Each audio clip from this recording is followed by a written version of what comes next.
Now, the German economy shrank in the 3 months to June. Trade tensions between the U.S. and China could have weighed on its export-heavy manufacturing sector. Indeed, that's what we saw. This sharpens the pressure on politicians here in Berlin to loosen the fiscal purse strings. Germany's output fell 0.1% in the quarter. This came following a 0.4% expansion in Q1.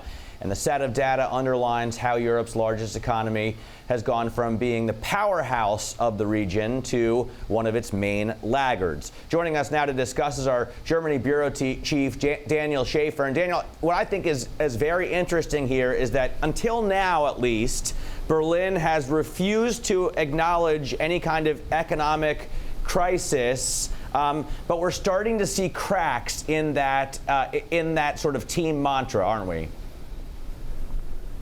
Yes, Matt, that's definitely the case. So the numbers today, they came in as expected, but they've shown that the export sector, so Germany's crucial element of the German economy, that the export sector has suffered in the second quarter, and that is definitely piling on more pressure on the German government to do something in terms of a fiscal stimulus. And actually only yesterday evening, Angela Merkel, the German Chancellor, has said that she's hinted that she might be open for some kind of fiscal stimulus, depending on really what's going to happen in the third quarter with the German economy. Where do Germans need to see spending? I mean, we're here in Berlin hearing stories constantly about not enough school places, not enough broadband coverage. Anyone who drives on the Autobahn notices that it's now just one gigantic construction site, typically with nobody working. Where could the spending be used? Yeah, well, so people have been talking a lot about things like infrastructure, which obviously isn't in as good a shape in Germany as it used to be. They also spoke about the digital economy and investment there, and also education. The thing about infrastructure, though, is that it will take a while for this to have an impact actually on the economy. So it could be, if you spend on that, it could take too long to actually have an effect on the economy that might be heading towards a recession in the third quarter. So there have also been calls by economists and also some politicians for tax cuts, particularly on the corporate tax rate.